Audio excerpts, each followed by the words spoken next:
from someone who has nothing to steal. That's real. Hey, what is up guys? Brittan from 3-Bit Gaming, and today I'm going to bring you a Loki build. Now this is a build that I use in everything but Conquest. I usually just use Loki whenever I'm with my friends because I don't feel comfortable playing an assassin role a lot of the times when I'm not with my friends, because playing solo I usually play like a more detrimental role, and that is easier to play just because I don't like having synergy with randoms, and I bet a bunch of you feel the same way. Randoms really don't work as a team and it's really hard, so you can try to put a mic on but nobody ever talks to you. So check this out. So this is my Loki build that I'm going to show you today, and it's a high damage. It's basically an ability Loki, and let's get right into it. So at the beginning of the game, you're going to be, level 3, 1500 gold. So you're going to end up buying the second tier of boots, and I usually get Sanctuary because it will help you erase some of the mistakes that you might make early game, because as an assassin, everybody gets kind of excited when you see somebody at low health. But depending on if you get tunnel vision or not, you might end up getting murdered.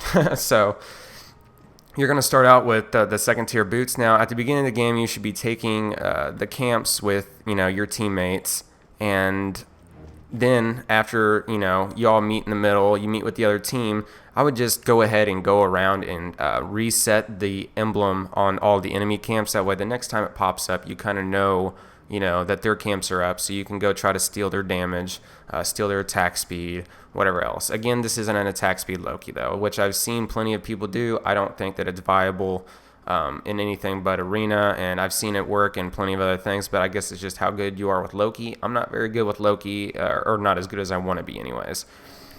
So after you do that, you're gonna continue to buy items, and this is where your build will come online. So you're gonna get Jotun's Wrath, and you're gonna get Hydra's Lament. Now Hydra's Lament, 30 physical power, 15 cooldown reduction, and Jotun's Wrath has 40 physical power, 150 mana, 10 physical penetration, and 20 cooldown reduction. The good thing about Hydra's Lament is it has a passive. For 8 seconds after using an ability, your next basic attack will deal an additional 30% damage. Now, this is a really good item for Loki, being as he has the ability to use abilities and then getting close for that melee. So, early game, obviously, you're going to be picking and choosing what you do, right? So, let's say Hydra's Lament. I'd say you'd be about, level... It depends how good you are, but we'll go to level... what level am I now? 7? Okay. Oh, okay. So let's say you're at level 7, maybe 8 when you get Hydras. Now here's what I do with Loki. His 1, which is my X right now, that's his bleed. His 2, which is A, is his decoy, and then his B is, here I'll just put it up here, is his aim strike, and then we have his ultimate, which is assassinate. Now I don't level my 2 very much, because usually I'm giving, this build does not build any stacks, so I'm giving the other teammates the ability to have weakened minions for a while. I don't level my A until I absolutely have to. I don't feel that it's cognizant to do so. So let's just see the damage with the Hydras. Now this is the biggest thing about having Hydras. You have to do your basics. So we have cooldown, which means you will have your abilities quicker, obviously. You have to do the basics after your abilities. So basically what I'll do is I'll usually use my X, and then I'll take and use my ultimate, and then I'll basic attack right after, and if they're still alive, I'll do B, and then I'll do another basic attack. So it'll look kind of like this. Now that might have been a little bit too fast, but if you would see, I used my Y and I jumped on him, and then I did a basic, and then I immediately popped my B and did another basic attack.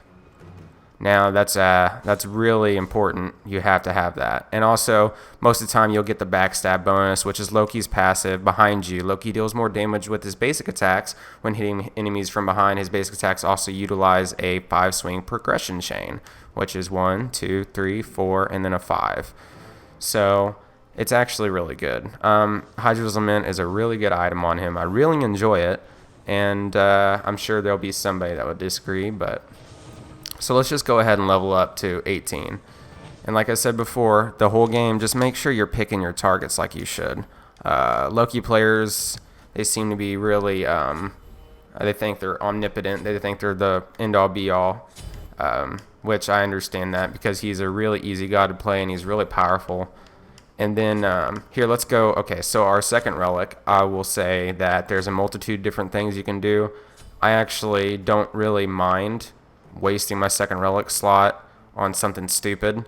You know, it depends, like Frenzy, Curse, which I'm going to get Curse right now, even though it's not going to be viable in Jungle. But I use it a lot to catch up to people because his X gives him a speed boost, so if you can Curse somebody and speed boost, you're going to catch up a lot quicker. Now let's go into our fourth slot for items. Our fourth slot, I have both Brawler's Beat Stick and Titan's Bane. Now I use Brawler's Beat Stick only when there's someone that heals in the battlefield that might cause an issue. So that would be any kind of mage like Hell or anything else, or even a Hercules that mitigates wounds. It's something that I just use when someone's a healer. Chalk, Hercules, Aphrodite, Hell, Ra.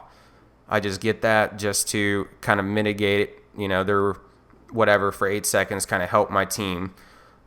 So enemies hit by your abilities have a 40% reduced healing and regeneration for 8 seconds. So, and then if there's not any healers, then I just go Titan's Bane. All your physical attacks gain 33% physical penetration with a 30 power to top it off. That's icing on the cake. So there's a Raw here. I don't think it's going to matter what's going on, but I'm still going to get Brawler's Beat Stick. And then here's my next item. Okay, so everybody knows that plays Loki that he has a bleed. Well, when you deal a critical strike, you deal an additional 75% of your total physical power as physical damage over the next 3 seconds. So it's kind of adds to that a little bit. Additional crits refresh this effect.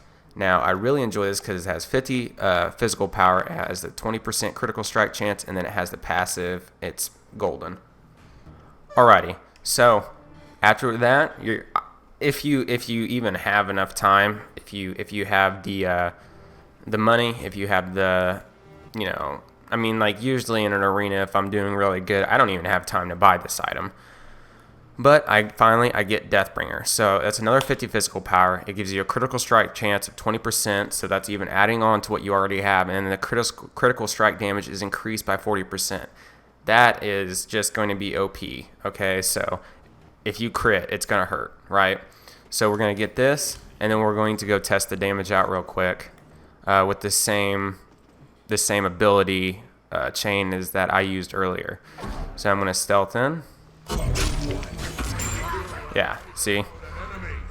Just decimates. It's really crazy. Now here's the other thing that people might not think about. So Hydra's Bane. Hydra's Lament. So I'm attacking. I'm getting this 168, 504, 336, 168, 504, 336. Oh, then there's a crit right there. So check this out. I'm going to use my decoy. Boom, right there. Hydra's Lament is procced off any ability, so that's what people have got to realize. So we're hitting all these crits or whatever, but if I use my decoy, I'm still going to get that next basic attack that has that little bit of oomph. Now we're going to go around to the back to show you his crits with his passive procced. So you see that it's actually quite a bit more. And use this 5 on the basic, and then let's say this. It's a lot of damage. So let's go back to Raw and let's see. Once more. And I really don't even need to use the B, to be honest, because I could probably just basic attack him one more time and kill him. But that's just my ability chain. And so I'll go over the strength and weaknesses of this build. There is some weaknesses. As I said, I only like to use this build with my friends because he is mana hungry with this build. But man, does it do a lot of damage. And it's really fun to play in arena. Really fun. So the clear obviously is going to just murder any minion.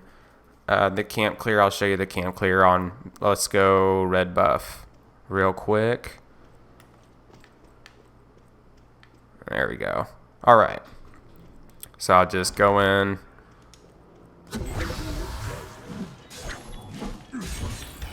I mean, cake. And I'm pretty sure, I haven't done it in a long time, I'm pretty sure he can just, almost any character can kill Gold Fury, but let's see how quick this guy can do it. So I'm just going to use my decoy, so he fights the decoy. Get that. Oh, no, I guess he doesn't. Yeah. Gold Fury gets taken down pretty quick. Let's try Fire Giant. I doubt he'll be able to kill Fire Giant, but he might be able to.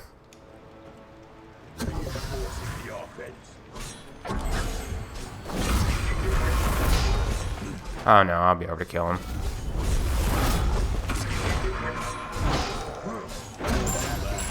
Yep, Fire Giant's down. Alright, so he can solo Fire Giant also. So, strengths and weaknesses. So his weaknesses, obviously, is mana hungry. He's an assassin. He's got 1800 health, though. It's not bad. Strengths, obviously, we got damage. We got mobility. We got cooldown. He all around, he's a great god. So I hope you guys enjoyed this build, and if there's any other builds you would like to see, I play a multitude of characters, and I have a big base of friends that play a multitude of characters that I don't even play or touch. So I hope you guys enjoyed the build, and we will see you on the next Let's Build with 3-Bit Gaming. Peace out, guys.